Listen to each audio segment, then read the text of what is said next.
The next we have the depth perception. अब इसमें क्या होता है, बेसिकली द डेप्थ परसेप्शन होती है, उसको हम लोग 3 तरीक़ों से हम लोग देख सकते हैं कि वो जो चीज़ है वो हम उस पर्सन से कितनी दूर है। एक उसमें जो हमारे पास तरीका होता है that is the size of image, जो हमारे पास हमारे रेटिना पे बनती है। अब मैं पहले इसको समझाती हूँ, then we will move onwards. अब क्या होता है बेसिकली कि देखिए, आप अगर आप ऐसे सोचेंगे, आपको पता होता है कि इस बंदे की जो है ना हाइट इतनी है, तो अगर आप उसको देखते हैं कि भाई वो अगर फॉर एग्जांपल 20 फीट दूर खड़ा है तो वो आपको छोटा नज़र आएगा, ठीक है। और अगर वो 40 फीट दूर खड़ा है तो वो और छोटा नज़र आएगा। तो आप इससे ही अंदाज़ा लगा लेते हैं, आपका माइंड इतना कोऑर्डिनेटेड होता है कि भाई इस बंदे की हाइट नॉर्मली इतनी है, अगर वो समझो अप्रॉक्स इतनी दूर खड़ा हुआ है इसलिए वो मुझे इतना छोटा नज़र आ रहा है, और अगर 40 फीट दूर खड़ा हुआ है इसलिए मुझे वो और छोटा नज़र आ रहा है। तो ये आपका माइंड कोऑर्डिनेटेड है to like know the size of the image और depth of the image by knowing the size of the image, right. Then उसके बाद जो हमारे पास सेकंड है that is the moving parallax. अब बेसिकली जब हमें पता है, अब इसका एग्जांपल मैं आपको देती हूँ थ्रू द ट्रेन के एग्जांपल से। अब आप अगर ये बंदा खड़ा हुआ है और ये ट्रेन जो है वो ऐसे स्पीड में पास करके जाती है तो उसके सामने से, तो आपको पता चल जाएगा भाई वो इतनी स्पीड से, ठीक है।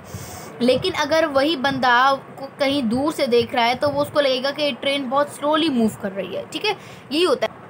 अब जो एग्जाम्पल है इसका जो बुक में दिया हुआ है दैट इज़ कि अगर फॉर एग्जांपल हमारे पास कोई भी चीज़ है जो बहुत दूर से जो है ना मूव कर रही है और उसके बीच में डिस्टेंस है दैट इज़ 200 फीट, तो अगर वो बंदा जो है ये इस साइड अपना हेड करेगा या वो चीज़ मूव करेगी तो उसको कोई कंसिडरेबल जो है चेंज नज़र नहीं आएगा because of the distance, because of the too much distance. लेकिन अगर यही चीज़ उसके 1 इंच सामने पड़ी हुई है तो उसको ये नज़र आएगा कि ये जो चीज़ है 1 इंच मूव कर रही है, तो जो है ना ये होता है। Then third phenomena we have the stereopsis. ये आप आगे भी पढ़ेंगे लेकिन here you should have a एक आपको इंट्रो होना चाहिए, ठीक है। अब इसके लिए क्या बोल रहा है कि अगर आपके पास एक ऑब्जेक्ट पड़ा हुआ है और ये आपकी 2 आइज़ है। अब आपको पता है कि जो 2 आइज़ होती हैं उनके बीच में नोज़ होता है और ये basically in the front of the face होती हैं, ये साइड्स पे नहीं होती।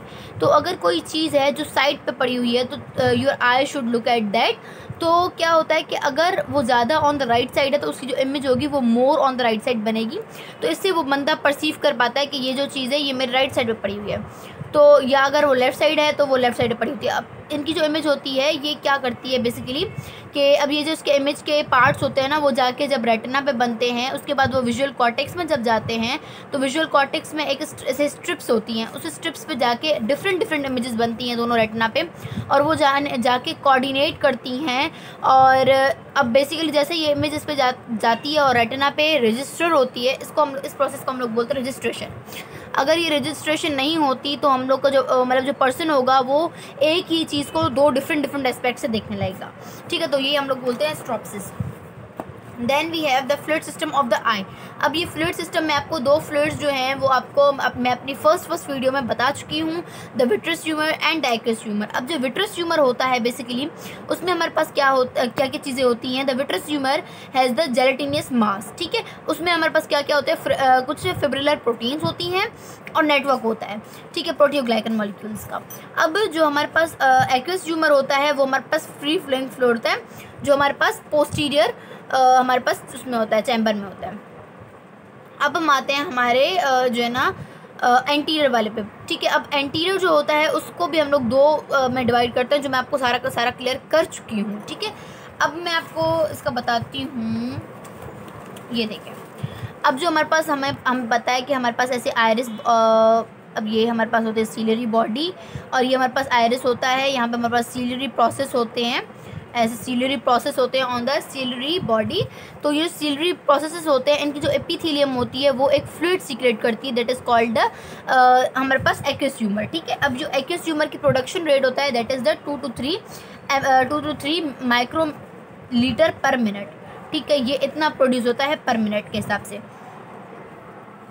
और कौन प्रोड्यूस करता है? Ciliary body. और ciliary processes of the ciliary body.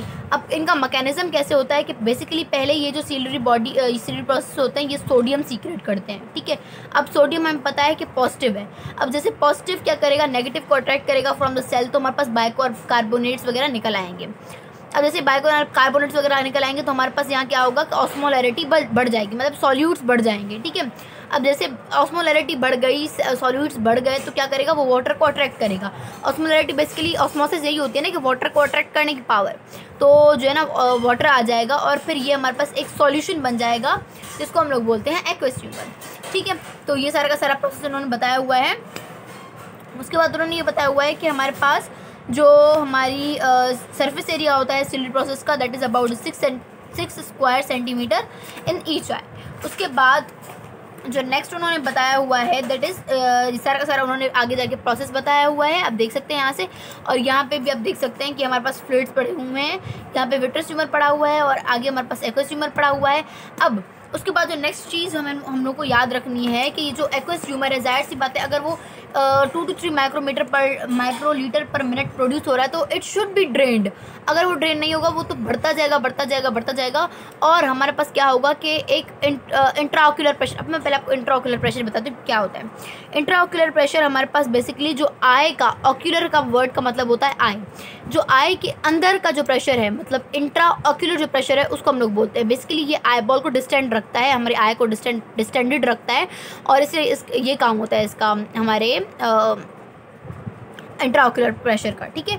तो अब ये इसकी जो नॉर्मल रेंज होती है that is about the 15 mmHg, जो नॉर्मली मतलब इसके अगर हम रेंज देखते हैं तो हमारे पास 12 to 20 mmHg होता है और +-2 में ये चलता है, ठीक है। अब क्या होता है अगर इसको हम लोग ड्रेन नहीं करते तो हमारे पास इंट्राऑक्यूलर प्रेशर बढ़ जाएगा एक्वस ट्यूमर। और what is the canal of Schlemm. अब बेसिकली कैनाल ऑफ श्लिम एक हमारे पास मैशवर्क है या ये हमारे पास वीनस ब्लड का विजल्स का मैशवर्क है जो हमारे पास हमारी आयरेडोकॉर्नियल एंगल पे पाया जाता है। अब आयरेडोकॉर्नियल एंगल का क्या मतलब हुआ, जहाँ पे आइरिस और कॉर्निया मिलते हैं।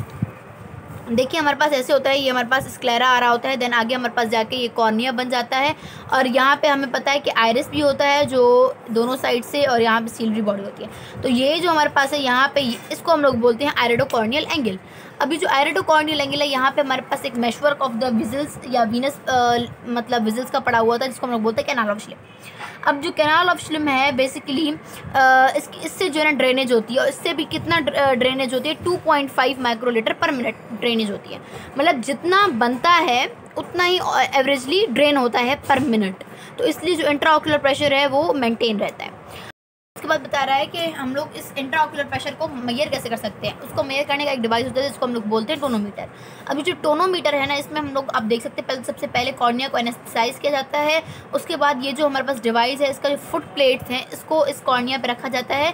फिर इस सेंट्रल प्लंगर की वजह से जो है ना हम लोग उस पर फोर्स या प्रेशर अप्लाई करते हैं। अब जो इसमें डिस्प्लेसमेंट आती है, जितना ये कॉर्निया अंदर जाता है हम लोग इस डिस्प्लेसमेंट को रिकॉर्ड करते हैं और फिर हमारे पास उतना इसका इंट्राऑक्यूलर प्रेशर होता है, ठीक है। उसके बाद हम आते हैं कि हमारे पास regulation of the intraocular pressure, जैसे मैंने आपको बताया कि रेगुलेट होता है विद इन द +-2 की रेंज में।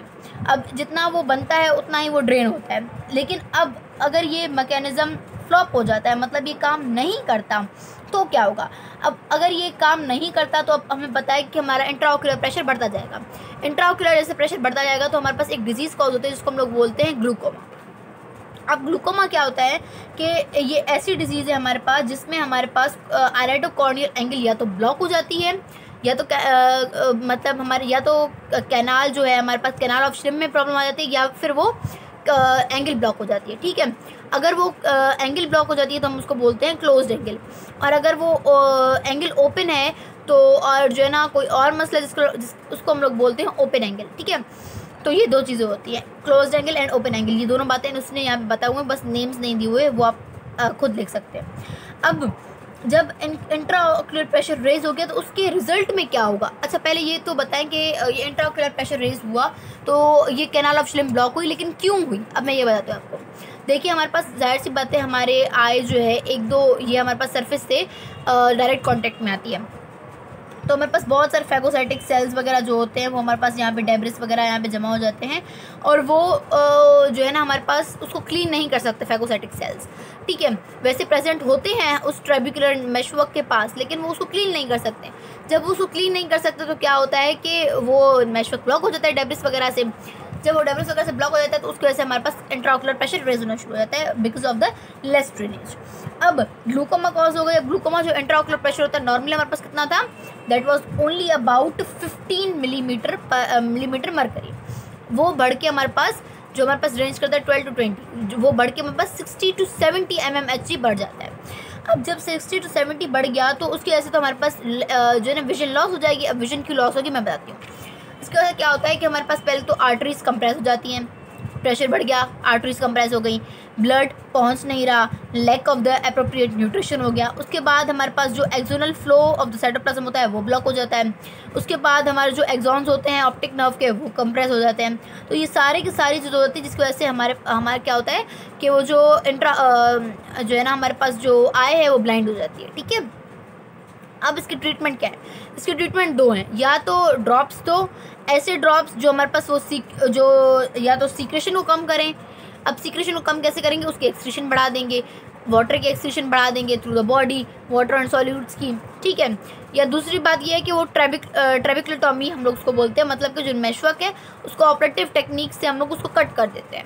उसको जब कट करते हैं तो वो स्पेसेस जो होते हैं वो ओपन हो जाते हैं, उसको हम लोग ओपन करते हैं, साफ़ करते हैं, और इससे जो है हमारे पास जो नेटवर्क है वो ओपन हो जाता है, और उस वजह से हमारे पास वापसी जो ड्रेनेज है वो स्टार्ट हो जाती है। So here our chapter is completed. Thank you so much for watching.